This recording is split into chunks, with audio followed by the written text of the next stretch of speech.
Yeah, I think that must be it. That like has to be. I'm pretty sure.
Also, I'm working on this thing right now because he said like we have to do like a little motion graphic for the brand we got given, like with like a I guess like a title motion graphic type thing. And I'm gonna show you what I've got so far because I'm doing this like little stop motion thing of like a Guardian newspaper and I'll like reveal the name and all this stuff. I don't know. I'm kind of messing around, but it's kind of cool.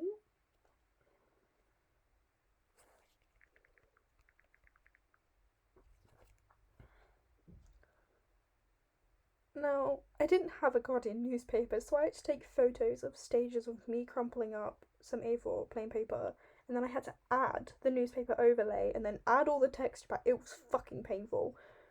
But anyways, this is where it's at so far. Obviously, I'm gonna add so much more and make it so much more interesting, but this is kind of where it's at. I'm very proud because it's taken me like 2 hours. I'm proud.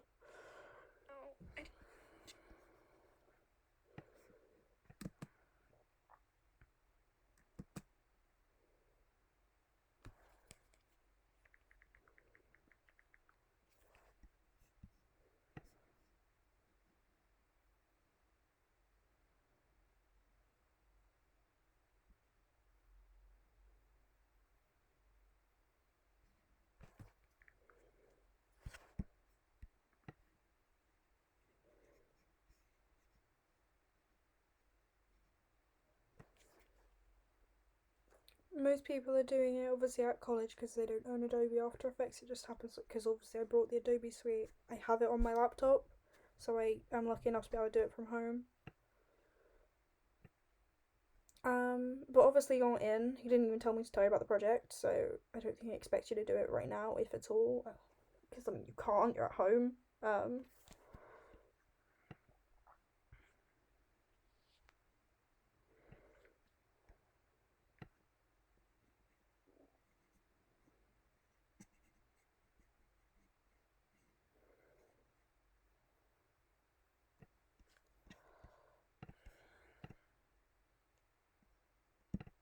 Still maybe a tad bit displaced, but not a ton. So the next problem we have is that it gradually goes down. It sort of shifts in a weird, unrealistic way. So for that, I'm going to just highlight these. I'm going to right click. I'm going to go to toggle hold keyframe, and that should make it pretty much just go from one to the next.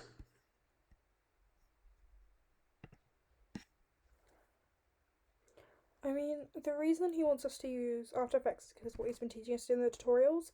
However, I don't see why not. Because you're working from home and you're doing the project that he's asked for. So I don't see why not. Yeah, I think he'd be honestly grateful that you've done it. So yeah, I would think that's fine.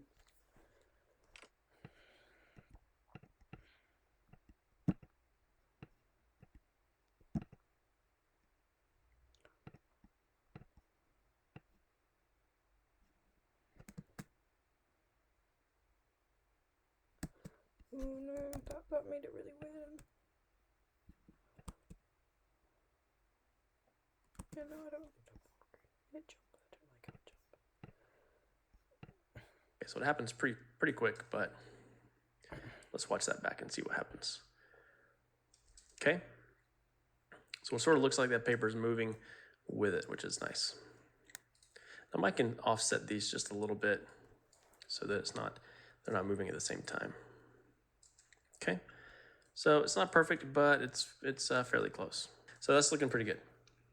All right, so the next thing I needed to do was this up here is not accurate. So if the paper is unrolling, so if we go back and look at this paper is unrolling, then everything back here is the back, right? So that's not really gonna show us the actual image. So the next thing I did, this was sort of a rotoscoping type of job, but basically what I did is I take this paper reveal, I'm gonna duplicate it again, and we can turn these layers off, we'll focus on this one. So now I want to basically cut out just this roll here. So this part is gonna be very slow, and so I'm probably gonna speed this up, but I'll go through some of it at first.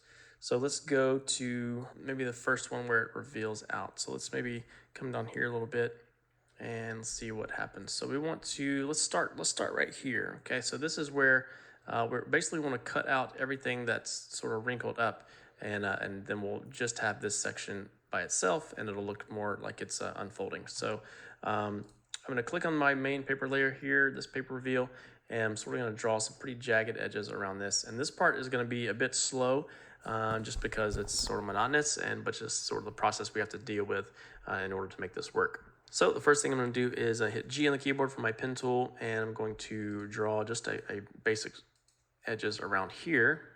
And now I can come in and start making some jagged edges for this paper.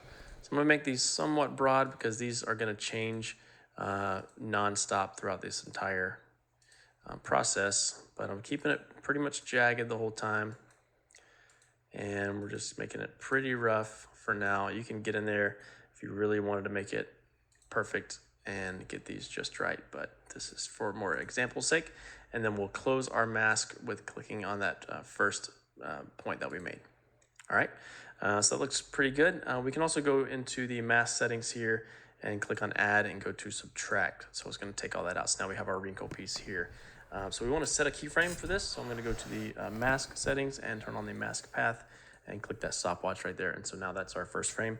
And so I'm going to actually go back one frame until it moves a little bit. There may be a few frames where nothing happens. That's just because we use the time remap and we stretch those frames out a good bit. So now we can see that it's moved. So I'm going to double click on one of these points and that highlights my entire mask. And now I can drag this down and figure out where these points should go. So all this really looks good. We may can move up some of these. So I'm going to click off of that mask again. And now I can maybe move up some of these points. But for the most part, that's exactly where we wanted to start. So we're going to move forward a frame. Okay, so I'm going to double click on all of this here and just move this up. Oh, this is going to suck ass. Leah, this is the part of what I need to do is going to fucking suck. Because I need to, obviously, because it's like the paper I'm rolling,